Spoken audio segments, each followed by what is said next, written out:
एक भी हमारा अपना कॉलेज नहीं है, अपना स्कूल नहीं है, अपना कोई वोकेशनल इंस्टीट्यूट नहीं है। जैसे अमित साहब ने बताया कि कोई जरूरी नहीं है कि आपको IAS IPS ही बनना है, बहुत सारे तरीके हैं सफल होने के, खेलों के हैं। तो हर राज्य में एक बिश्नोई समाज की तरफ से एक यदि खेल अकादमी हो जिसमें हमारे बच्चे खेलों में नाम रोशन कर सके, तो ये भी समाज को आगे ले जाएगा और बुरी आदतों से दूर रखेगा। अब नहीं थी उस टाइम। 1813 में जोसेफ नाइसेप्स ने फोटोग्राफी का आविष्कार किया था, उसके बाद ही फोटोग्राफी शुरू हुई थी। लेकिन आज के दिन स्वामी जी फोटोग्राफी है, आपकी सोशल मीडिया टीम है। तो मैं चाहूंगा कि जो भी समाज के कार्यक्रम हो, जहां भी जागरण हो, जहां भी समाज सुधार की बातें हो, जहां भी हवन हो, जहां भी पूजा हो, आप सबका रिकॉर्डिंग करके आपकी सोशल मीडिया टीम को बोलिए कि इसका फाइल बना के और खूबसूरती से इसको संजो कर रखे, ताकि 100 साल बाद जब हमारी भावी पीढ़ी आपके इस लाइव टेलीकास्ट को देखेंगी तो अपने आप पे गर्व महसूस करेगी कि नशा हमको कहीं का नहीं छोड़ेगा। ये बर्बादी का रास्ता है, ये पूरे समाज को, पूरे प्रदेश को और पूरे देश को बर्बादी की तरफ ले जा सकता है। इसलिए नशे से दूर रहें। अभी ये कोई बात हुई जाया कि ये मैं निवेदन करूंगा। आज के कार्यक्रम की अध्यक्षता कर रहे श्रीमान LR बिश्नोई साहब, आप पूर्व DGP हैं मेघालय से। पूर्व में एक बार पहले भी आप इस मंच को सुशोभित कर चुके हैं, आपका पुनः अभिनंदन। बोलिए गुरु जम्बेश्वर भगवान की। बात बनी नहीं, लगता है ज्यादा थक गए हैं, मुकाम तक आवाज जानी चाहिए। बोलिए गुरु जम्बेश्वर भगवान की। ऐसा जोश दिखाना है। मंच पर विराजमान महंत आचार्य तथा बाकी अधिकारीगण, यहाँ पर उपस्थित प्रतिभाशाली छात्र और छात्राएं तथा पिछले 4 घंटों 5 घंटों से प्रोग्राम को देख रहे श्रोतागण, सबसे पहले मैं सच्चिदानंद जी का आभार व्यक्त करता हूं कि उन्होंने मुझे बड़े मान और सम्मान के साथ यहाँ आमंत्रित किया। यहाँ पर उपस्थित होकर मैं अपने आप को गौरवान्वित महसूस कर रहा हूँ। बहुत सारी आगे वक्ताओं के विचार सुनकर, समाज में उभरती प्रतिभाओं को देखकर मन प्रफुल्लित है और मैं अपने आप को बहुत भाग्यशाली समझ रहा हूँ। यहाँ पर एक तरफ स्वच्छ शुद्ध सफेद वस्त्रों में हमारे नवयुवक और हमारे जो है समाज के प्रबुद्धजन बैठे हुए हैं, दूसरी तरफ माताएं बहनें हैं रंग बिरंगे परिधानों में, और इधर छोटे छोटे बच्चे हैं उल्लास से भरे हुए। तो ऐसा लगता है कि गंगा यमुना और सरस्वती का संगम प्रयाग में न होकर लालासर में हो रहा है। लालासर हमारे लिए बड़ा ही श्रद्धा का केंद्र है। हमारे गुरु महाराज का 1536 में जो निर्वाण हुआ वो यहाँ पे हुआ, उसके बाद समाधि मुकाम में दी गई। साल में 2 मेले लगते हैं। ये हमारे लंबे रीति रिवाज और हमारे संस्कारों का हिस्सा रहे हैं और इसको पूरा बिश्नोई समाज बड़ी श्रद्धा से मनाता आ रहा है। लेकिन पिछले कुछ सालों में स्वामी सच्चिदानंद जी ने यह युवक सम्मेलन किया, प्रतिभाशाली जो छात्र छात्राएं हैं उनका सम्मान किया, तो बड़ा अच्छा कार्यक्रम है। और आप सबको भी मैं धन्यवाद देना चाहूँगा कि आप पिछले 5 घंटे से पलाथी मार के बैठे हुए। 5 घंटे पलाथी मारकर बैठना आसान नहीं होता। ये दिखाता है कि आपका शारीरिक और मानसिक जो क्षमता है वो कहीं बेहतर है। और मैं जो प्रतिभाशाली छात्र और छात्राएं उनको देख के बड़ा आनंदित हूं कि वो बिल्कुल फिजिकली फिट हैं, कोई ओवरवेट नहीं है। आप जानते हैं कि पूरी दुनिया में 250 करोड़ लोग मोटापा का शिकार हैं आज के दिन। 250 करोड़। आपने मन की बात में प्रधानमंत्री को सुना होगा कि जिस गति से मोटापा बढ़ रहा है वो बड़ा चिंतनीय है। आप यहाँ तो गांव के बच्चे बड़े फिट हैं, बड़ा देखकर अच्छा लगा, लेकिन आप दिल्ली के पब्लिक स्कूलों के आगे गेट पे खड़े हो जाइए और आप देखिए हर तीसरा बच्चा आपको मोटा मिलेगा। तो स्वास्थ्य सबसे प्रिलिमिनरी चीज है। किसी भी सफलता को पाने के लिए आपकी शारीरिक और मानसिक क्षमता होनी चाहिए, आपका स्वास्थ्य अच्छा होना चाहिए, तभी आप 24 में से 15-16 घंटे अध्ययन कर पाएंगे।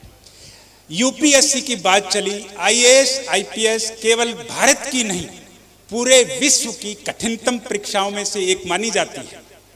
15 लाख लोग परीक्षा देने बैठते हैं और उसमें से फाइनल जो चयन होता है वो सिर्फ 700 या 800 लोगों का होता है।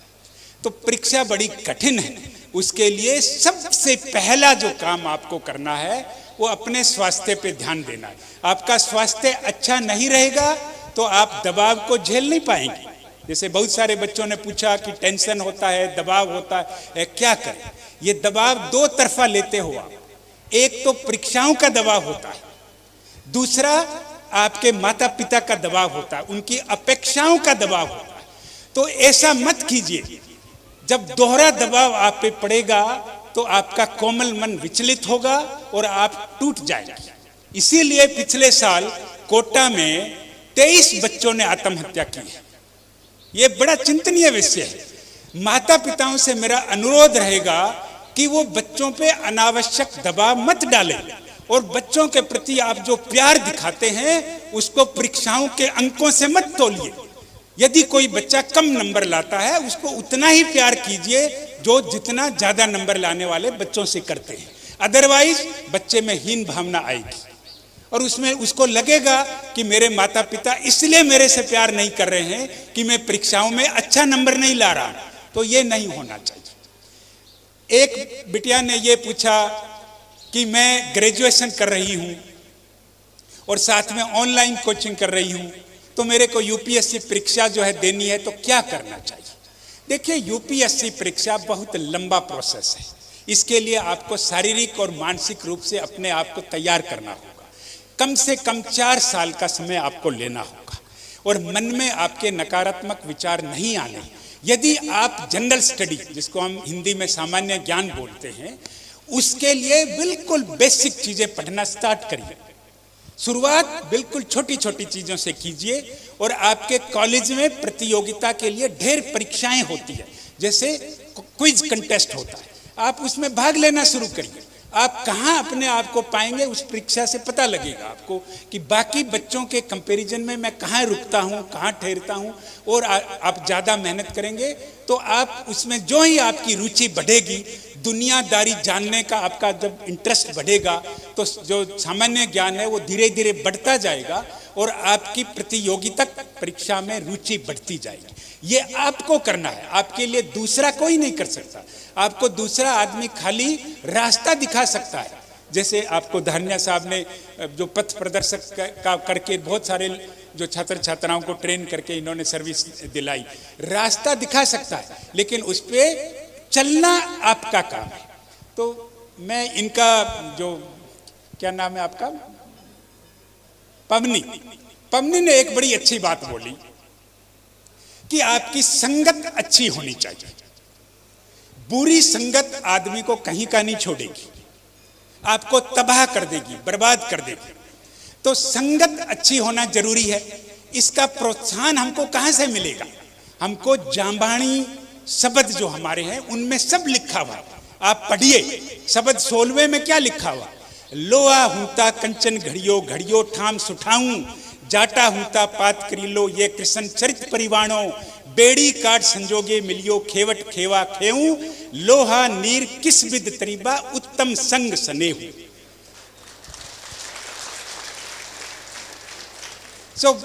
आपको उत्तम संगत ये बहुत जरूरी है। और 39वें शब्द में क्या लिखा हुआ है? उत्तम संग सुसंगु, उत्तम रंग सुरंगु, उत्तम लंग सुलंगु, उत्तम ढंग सुडंगु, उत्तम जंग सुजंगु, ताते सहज सुलीलु, सहज सुपंथु, मर्तक मोक्ष द्वारो। ये 39वां शब्द।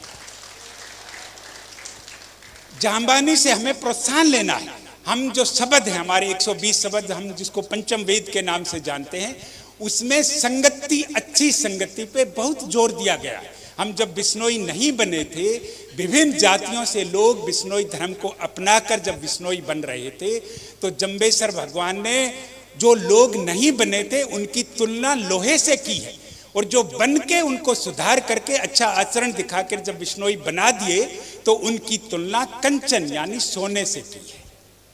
तो ये संगत का असर है। गुरु जम्बेश्वर की संगत में वो आए, अच्छा आचरण अपनाया और वो लोहे से कंचन बन गए। ये आपको करना है। राम प्रताप जी ने बताया कि हम नियमों का पालन नहीं कर रहे हैं। नियम का पालन जितना हो सके उतना करना है। अभी सुबह उठ के स्नान करना, अभी इसमें क्या समस्या हो सकती है आदमी को? घर में पानी है, बाल्टी है, मग्गा है, साबुन है, उठ के नहाना तो है आपको। इससे आप ये मत सोचिए कि खाली तन की सफाई होती है। नहाने से मन की सफाई होती है और आप सहजता का अनुभव करेंगे। आपके मन में यदि कोई टेंशन है और आप अच्छे से नहा के और विष्णु विष्णु थोड़ी देर बोल लिया, तो आप में जो नकारात्मक भाव है वो अपने आप दूर होते चले जाएंगे। मैंने ये नुस्खा अपनाया था जब मैं यूपीएससी की परीक्षा की तैयारी कर रहा था। बहुत पढ़ना पड़ता है, 24 में से 16 घंटे 17 घंटे आपको अध्ययन करना पड़ता है, तो शरीर कई बार थकान मान जाता है, शारीरिक या मानसिक आपको थकान का अनुभव होता है।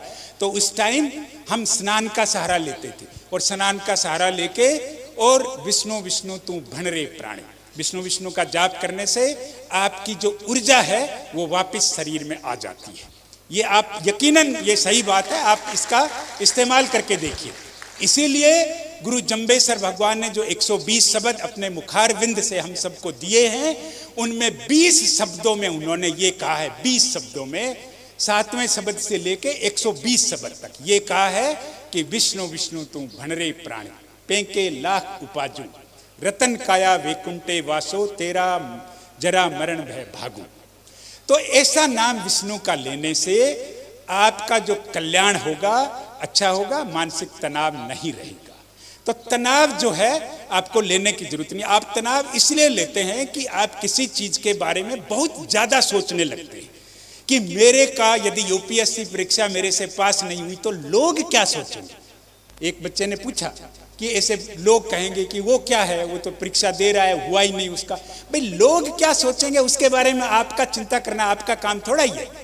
आपका काम है तैयारी करना, और गीता का जो उपदेश एक लाइन में जो दिया हुआ है उसको मन में रखिए। आप फल की चिंता मत कीजिए, कर्म करते जाइए। कर्मों का फल आप निरंतर करते रहेंगे तो हमेशा उसका फलाफल अच्छा होगा। आपके सामने उदाहरण है, मंच पर बैठे हुए सफल जो अधिकारी हैं वो आपके सामने खूबसूरत उदाहरण प्रस्तुत कर रहे हैं कि कठिन मेहनत से एक साधारण परिवार के बच्चे कैसे आगे बढ़कर समाज का नाम रोशन कर सकते हैं, अपनी प्रतिभाओं का लोहा बना सकते हैं, प्रतियोगिक परीक्षाओं में सफलता का झंडा गाड़ सकते हैं। तो ये जो है आप मन में रखिए। ये निश्चय है कि सफलता के लिए आपको मेहनत करनी पड़ेगी, कोई शॉर्टकट रास्ता नहीं है। आपको जैसे राजेंद्र जी ने बताया कि यदि मैं 10 बात बता दूं और आप उनका मनन नहीं करेंगे, उनकी पालना नहीं करेंगे तो उसका ज़्यादा लाभ होने वाला नहीं है। इसलिए आप किसी चीज को लक्ष्य बनाते हैं तो लक्ष्य ऐसा होना चाहिए कि वो सफलता की ओर ले जाए। अभी नीरज चोपड़ा ने जब ओलंपिक में, टोक्यो ओलंपिक में जेवलिन थ्रो में गोल्ड मेडल जीता था, तो उन्होंने बड़ी सुंदर 3-4 पंक्तियां लिखी थी, वो मुझे बड़ी पसंद है, मैं आपको यहाँ दोहराना चाहूंगा। उन्होंने क्या कहा था, सफलता व्यक्ति को कब मिलती है, जब सफलता की लगन आपको रात को सोने न दे। और सफलता कब मिलती है, जब कठिन मेहनत के अलावा आपको कुछ अच्छा नहीं लगे। और सफलता कब मिलती है, जब आप दिन रात मेहनत करने के बाद भी शारीरिक और मानसिक रूप से थकावट महसूस न करे, तब समझ लेना सफलता का नया इतिहास रचने वाला है। ये बातें आपको मन में रखनी है। स्नान करना, राम प्रताप जी ने बताया, हमारे 104वें शब्द में गुरु जी ने बड़ा अच्छा कुछ पंक्तियां लिखी है स्नान पे कि कंचन दानू कछु न मानू, कापड़ दानू कछु न मानू, चौपड़ दानू कछु न मानू, पाट पटंबर दानू कछु न मानू, पंचलक तुरंगम दानू कछु न मानू, हस्ती दानू कछु न मानू, तिरिया दानू कछु न मानू, मानू एक सुचील स्नानू। और इसके अलावा स्नान का 30वें शब्द में भी वर्णन है, कुंची वाला शब्द जिसको हम बोलते हैं कि सोच स्नान कियो क्यों नाई होए बतुला भाई। तो ये मन में रखना है आपको। जाम्बानी साहित्य आपकी मोटिवेशन से भरा पड़ा है, आप थोड़ा थोड़ा समय निकाल के अध्ययन करिए। बहुत लोगों ने कहा कि सर सोशल मीडिया के कारण ये होता है वो होता है। मैं माता पिता से कहना चाहूँगा कि आपका दायित्व बनता है आपके बच्चों की आदतों की तरफ ध्यान दें।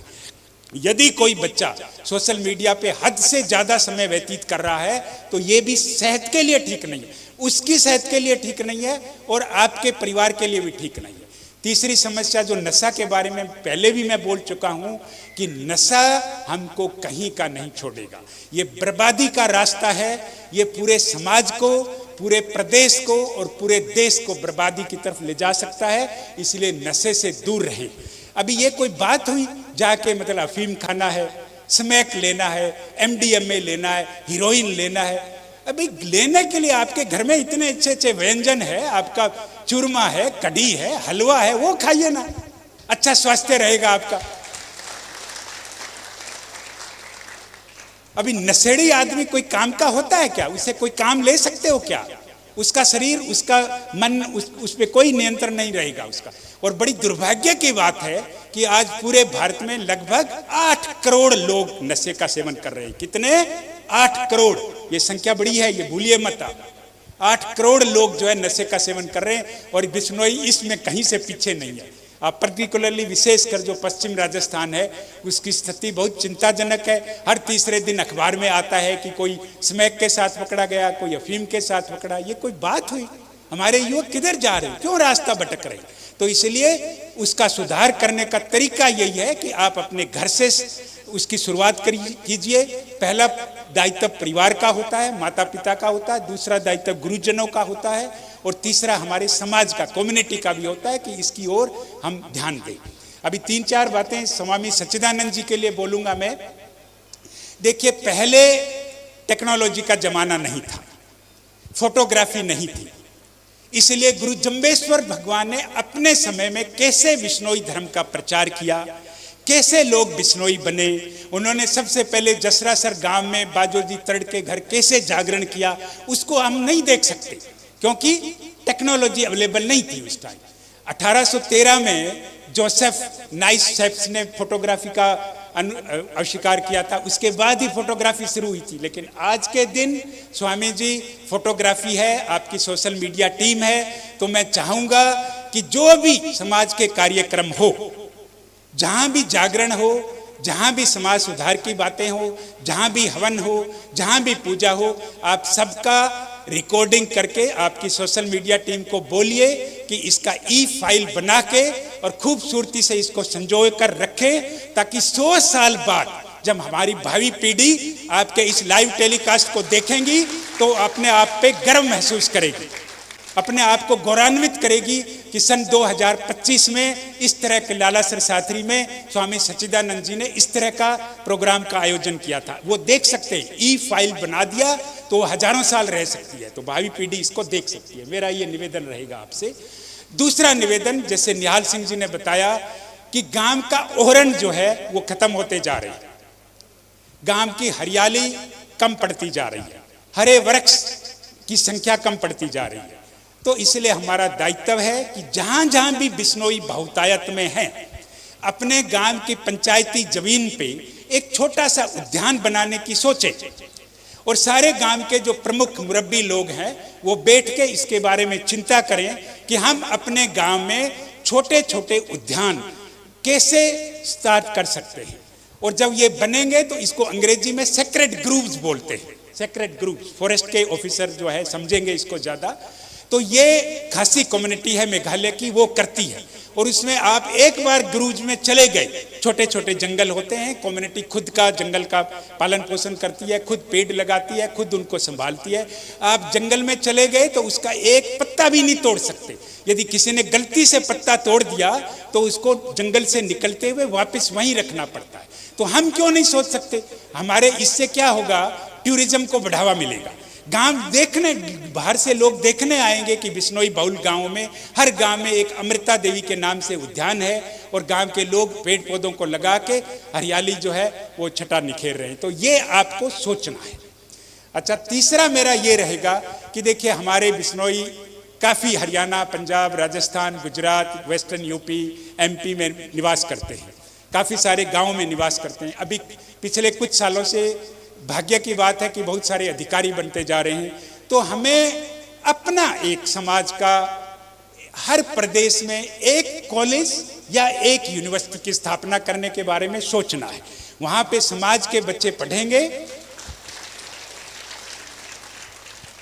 उनको सस्ती शिक्षा उपलब्ध होगी और वो कामयाब एक नागरिक बनकर देश का नाम रोशन करेंगे। गुरु नानक देव के नाम पे कितनी यूनिवर्सिटीज़ हैं, कितने स्कूल हैं। गुरु गोविंद सिंह के नाम पे स्कूलों से सटा पड़ा है पूरा भारत, और हमारे एक भी हमारा अपना कॉलेज नहीं है, अपना स्कूल नहीं है, अपना कोई वोकेशनल इंस्टीट्यूट नहीं है। जैसे अमित साहब ने बताया कि कोई ज़रूरी नहीं है कि आपको IAS IPS ही बनना है, बहुत सारे तरीके हैं सफल होने के, खेलों के हैं। तो हर राज्य में एक बिश्नोई समाज की तरफ से एक यदि खेल अकादमी हो जिसमें हमारे बच्चे खेलों में नाम रोशन कर सके, तो ये भी समाज को आगे ले जाएगा और बुरी आदतों से दूर रखेगा। अपनी वचन, अपनी वाणी को हमेशा मधुर बनाए रखें। जैसे स्वामी सच्चिदानंद जी बोलते हैं तो बोल के आनंद, सुन के आनंद मिलता है कि एक बार और बोलें। और मैं सच कहूँ तो जब मैं असम में था, मेघालय में था, लंबा समय मैंने वहाँ बिताया है, लगभग 35 साल की नौकरी करने के बाद मैं यहाँ आपके सामने हूँ। तो मैंने जब भी बड़ी बड़ी घटनाएं देखी है, आतंकवादियों के साथ लोहा लिया है, तो जब भी कोई टेंशन होता था ना, कई बार घटनाएं होती थी, लोग मारे जाते थे, हमारे पुलिस अधिकारी मारे जाते थे, तो जब भी ऑपरेशन के बाद टाइम मिलता था तो मैं घर आके अपने मोबाइल फोन पे सच्चिदानंद जी का भजन सुनता था और डॉक्टर मधु का भी मैं भजन सुनता था, ताकि मेरा मन जो है विचलित न हो, शांत रहे, पेशेंस रखे, और जो विफलता है जो थोड़े समय के लिए आती है वो हमको सफलता की ओर ले जाए। यहाँ पे आपने पूछा भी कि आपको पहले चांस में असफल हो गए तो आपका मन कैसे लगेगा। असफलता कुछ नहीं होती, ये आपका एक तजुर्बा बढ़ाती है। जैसे राम प्रताप जी ने बताया, कोई भी परीक्षा में आप बैठते हैं और वहां आपको सफलता हाथ नहीं लगती है तो उसको असफलता मत मानिए, वो आपका तजुर्बा बढ़ाएगा, आपका एक्सपीरियंस बढ़ाएगा और अगली बार आपको सफलता की ओर ले जाएगा। और कभी भी अपने मन में हीन भावना मत आने दीजिए कि मैं तो गांव का बच्चा हूं, मेरे माता पिता ऐसे। भाई माता पिता आपके अनपढ़ हो सकते हैं लेकिन उनमें बुद्धिमत्ता की कोई कमी नहीं है। आप उनके साथ थोड़ा समय व्यतीत करिए। छोटे बच्चों को मोबाइल देखने की बजाय रात को सोते वक्त अपने दादा दादी से थोड़ा कहानियां सुनना चाहिए, आपको अच्छा लगेगा। बड़े बड़े पुराने आपको इतिहास की बातें बताएंगे, जैसे इन्होंने बताया राम प्रताप जी ने, सह से है कैसे हो गया। एक मैं छोटी सी इतिहास की आपको घटना बता के और मैं अपना भाषण का समापन करना चाहूंगा कि आप बहुत देर से बैठे हुए। देखिए इतिहास कैसे बदलता है। बिश्नोई समाज के पंजाब में आज लगभग 13 या 14 गांव हैं। ज्यादातर गांव अभोर फाजिल्का में, दुतरावाड़ी जो काफी फेमस हो चला इन दिनों लॉरेंस बिश्नोई के कारण, सीतो गन्नो, ये सब बड़े बड़े गांव हैं। महराणा आप गए हैं स्वामी जी, तो इन गांवों का इतिहास देखिए, आपको बड़ा अच्छा लगेगा जान के। इतिहास हमेशा पढ़ना चाहिए आदमी को। हालांकि मैं विज्ञान का छात्र रहा हूं लेकिन इतिहास पढ़ने में मेरी बड़ी रुचि है। तो यहां से गोदारा परिवार था एक बीकानेर का। ये जब भारत आजाद नहीं हुआ था उस समय की कहानी है। ये गोदारा परिवार यहां से भेड़ों की ऊन का व्यापार करते थे और भेड़ों की ऊन लेके वो लाहौर, अमृतसर और लुधियाना पहुंचाते थे और ऊंटों पे ले जाते थे। ऊंटों के रास्ते ऊन को ले जाके बाजार में बेचते थे। और रास्ते में जो आज के दिन ये एरिया है जो दुतरावाली और 13-14 जो गांव है, वहां कभी घना जंगल हुआ करता था। चोटाला गांव छोटा सा था, वो लास्ट गांव था, उसके बाद घने जंगल थे। तो जब भी ये बिश्नोई गोदारा परिवार ऊन लेके जाते तो उनके ऊंट रोक के रास्ते में चोर जो है ऊन की चोरी करके भाग जाते थे। वो गोदारा परिवार परेशान हो गए, उनको नुकसान तो होता ही था, इतनी मेहनत भी बेकार जाती थी। तो अंग्रेज एसपी थे एक, ब्रेसवेल नाम के। वो लाहौर के एसपी थे और ये एरिया उस टाइम लाहौर में आता था क्योंकि उस टाइम यूनाइटेड पंजाब था। आज का हरियाणा, आज का पंजाब, आज का हिमाचल और पाकिस्तान का पंजाब, ये चारों मिलके एक ही पंजाब होता था। तो वो मिले तो उस ब्रेसवेल ने क्या कहा बिश्नोइयों को कि आप बीकानेर से ऊन लेके ऊंटों पे इतनी दूर क्यों आते हो? मैं यहाँ पे आपको जमीन दे दूं तो आपको यहीं बसा दूंगा, आप भेड़ों का उनका व्यापार यहीं से शुरू करिए। और इसी तरह वो धीरे धीरे 3 या 4 परिवार वहाँ रहे, झोंपड़ियाँ बनाई, जंगल को धीरे धीरे काटा, खेती करना शुरू किया। बड़ी कठिन परिस्थितियों में उन्होंने उन गाँवों को बचाया। ऊँटों में जाते थे चौटाला पानी लेने और पानी ला के और पूरा जो है साल का पानी वो इस तरह अपना गुजारा करते थे। और आज वो सबसे धनाढ्य गांव में से एक है। इसीलिए उन्हें अंग्रेज ने कह दिया भी जितने आप जंगल काट सको काट दो, आपको उतनी जमीन आपके नाम हो जाएगी। आपने कभी सोचा कि पंजाब के बिश्नोइयों के पास जमीन ज्यादा क्यों है, हरियाणा के पास कम क्यों है? उसका यही कारण है। तो इतिहास जानना चाहिए। इसी तरह हमारा इतिहास 3 आपको साल याद रखने हैं। सन 1451 जब गुरु जम्बेश्वर भगवान ने पिपासा में अवतार लिया, सन 1485 जब बिश्नोई समाज की स्थापना हुई और सन 1536 जब लालासर में गुरु जम्बेश्वर भगवान का निवारण हुआ। ये सब इतिहास जानते हुए अपने समाज के बारे में सूचनाएं इतिहास से जानिए, सामान्य ज्ञान अपना बढ़ाइए, पूरी दुनिया के बारे में पढ़िए तो यूपीएससी क्या चीज है क्लियर हो जाएगा। दूसरों के बारे में बिल्कुल चिंता नहीं करनी है कि कौन क्या बोलता है। यदि वो आप ज्यादा अपने सबकॉन्शियस माइंड में उस चीज को बिठा लेंगे ना तो सफल नहीं हो पाएंगे। हमारे बारे में भी लोगों ने बहुत बोला, हम भी गांव से ही आते हैं आपकी तरह, तो उनकी चिंता नहीं करनी है। आपको अपना सिंगल फोकस करके चलना है। आप फिजिक्स के कुछ स्टूडेंट रहे होंगे, आपने कभी सोचा है जो मैग्नीफाइंग लेंस होता है उसको सूरज के सामने आप रखते हैं और नीचे कागज रखते हैं तो वो कागज थोड़ी देर में जलने लगता है। उसका कारण क्या है? फोकस। आपने फोकस नहीं किया तो कागज नहीं जलेगा। कभी आप मिरर को इधर उधर घुमाते रहिए। तो फोकस, अपने काम पे फोकस करना है। मैं लंबा आप नहीं करूंगा, आप बहुत देर से बैठे हुए हैं और मैं चाहूंगा कि हमारा समाज में ऐसी प्रतिभाएं आती रहे, समाज दिन दोगुनी रात चौगुनी प्रगति करता रहे और समाज पूरे विश्व में समाज का नाम हो। और जो गलत काम समाज के युवा नवयुवक नवयुवतियां अपना रहे हैं वो रास्ता छोड़ें, अच्छाई की तरफ चले, गुरुजनों की शरण लें, गुरुजनों का कहना माने, अच्छा आचरण रखें, समाज में मिलजुल कर रहें और समाज को प्रगति की ओर ले जाए। इन्हीं शब्दों के साथ मैं एक बार फिर स्वामी सच्चिदानंद जी का धन्यवाद करता हूं और आप सब लोगों का आभार व्यक्त करता हूं कि आप इतनी देर से बैठे हुए।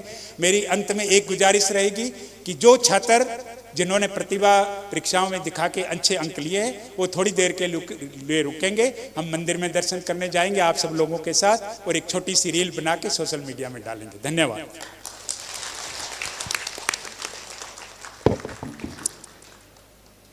बहुत खूब, अद्भुत।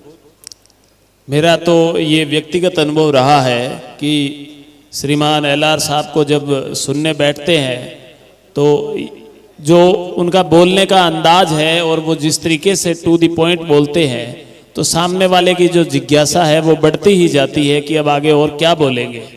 निश्चित रूप से आपके आने से ये मंच गौरवान्वित महसूस कर रहा है और आपकी उपस्थिति ने हम सभी में सकारात्मक ऊर्जा का संचार किया है।